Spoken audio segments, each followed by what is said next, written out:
Hey folks, welcome back to another one of my videos. Now if you're watching this, you're probably wondering exactly what should I be doing in the role plays at the assessment centre, especially the day one, where I'm no longer behaving as a customer services officer at the Westshire Centre.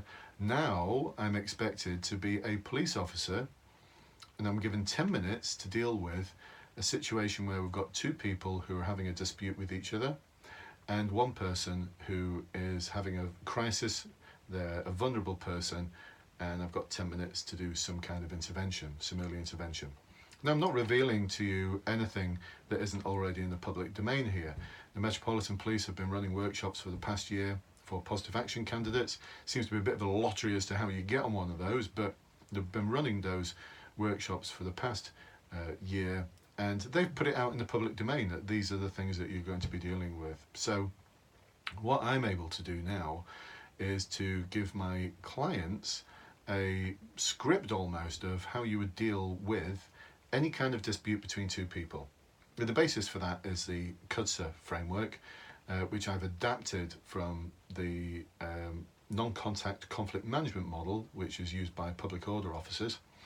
And I've added a few bits and bobs to it from the world of neuro-linguistic programming, appreciative inquiry, motivational interviewing. A lot of other theories from other sectors have all come in, and I present this script to you. It's an outstanding script. It's based on 3 decades of my experience, plus the experience of all my role models, all the people who I've role modelled over the years as a police officer, who I've thought were just outstanding communicators.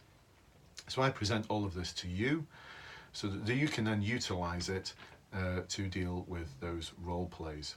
But one of the most basic things that we need to do is to ask really good questions in a simple to complex way using 5WH, and that's the one thing I'd like you to practice, please.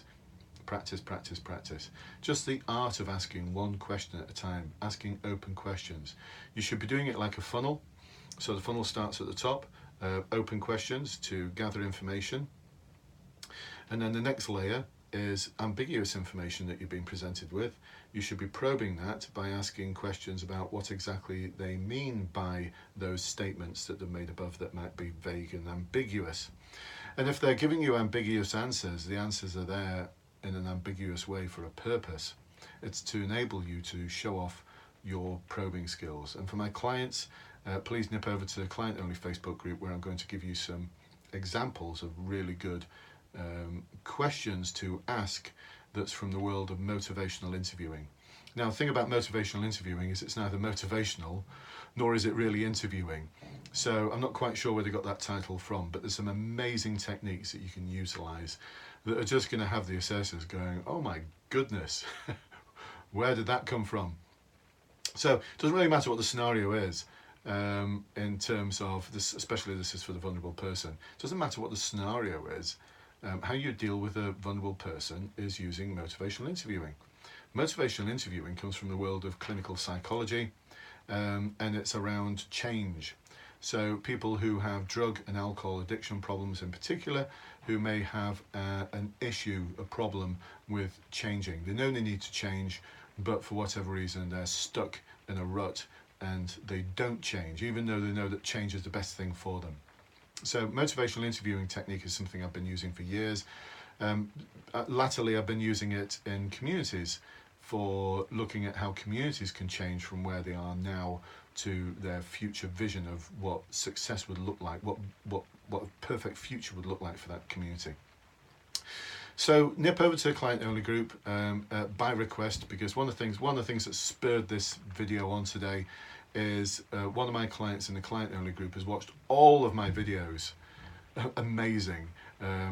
They've watched all of my videos that are just for clients, and they put together this amazing script that you could utilize for any role play that involved a dispute between two people, and any role play that involved a single person who's in need of early intervention. So there's nothing there that's not in the public domain, but the models I've shown them, and she's put together this amazing script, and I read it and just thought, wow, who came up with that? And then realized, oh, it's me. It was me, I came up with it. But anyway, this will see you through any situation, and as a serving police officer, this would help you it would help serve you really well in your role as an operational police officer. So once you're there as a police officer, you can utilize these techniques, because they're techniques that just aren't taught at training school. I know this because I speak to many of my clients who are serving police officers now, and they don't cover anything like the detail that I cover in terms of communication skills. And that's what you're being assessed against, your communication skills, the behaviours you demonstrate and the values you demonstrate in your communication skills. So anyway, like I said, if you're one of my clients, nip over. It's an amazing script. I'm hoping the video that I'm going to do after this one can be then integrated into the script, because there's some things missing about change and motivational interviewing. And also for the two-person role play about appreciative inquiry, looking at enabling people to reach the vision for their community, which they'd like it to be, the perfect vision of their community. So I'm going to add a few more bits to it, and let's see where that script develops. An amazing idea. I won't mention the name of the person, might embarrass them, but thank you for watching all my videos and putting that together. Amazing stuff.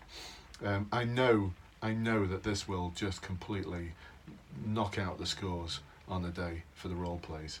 So if you're wondering how exactly am I going to manage with those role plays, because what you don't know is what you don't know, then you know, who else would you go to? I mean, I've been doing this now for several years, supporting people in the recruitment process. I've also been doing a lot of other things. So I've done work with the College of Policing as an associate. I've done work with the European Union on the International Advisory Board for a project looking at improving problem solving and community engagement. I currently work with police forces, supporting their community engagement and problem solving techniques in neighbourhood policing teams and community safety partnerships. So, you know, I do a lot of things. But one of the things that I love to do the most is help support people through the recruitment process. Over 25% of all the police in the country now come through Bluelight. That's just amazing, isn't it? Staggering. A conservative estimate is well over 4,000 people are now in the police as a result of my support. So who else would you go to? And prior to all of this, I was supporting my sergeants and constables for decades. As a sergeant, as an inspector, I was supporting them for decades. In promotion processes, specialist interview boards, and what I found was I'm good at it. I am really good at it. So the proof is in the results. So if you know anyone else who's got the sort of knowledge and expertise that I have, then please do point them in my direction, because I'd love to have a conversation with them. We could bore each other senseless about police recruitment jargon all day long. It'd be amazing. An amazing conversation for me, but perhaps not for you. So if you'd like to find out more, do check out the links. Check the links out below to my seminars, my online courses. I'm afraid I'm not doing any one-to-ones until January 2020 now, and this is being made in October 2019. My diary is full. Sorry, it's just full. So I can't do anything else until January. Mid-January I'm booking into now. So look forward to speaking to you soon. If you're one of my clients, jump over now into the client owner group where we're going to talk motivational interviewing theory. Speak to you soon. Bye bye for now.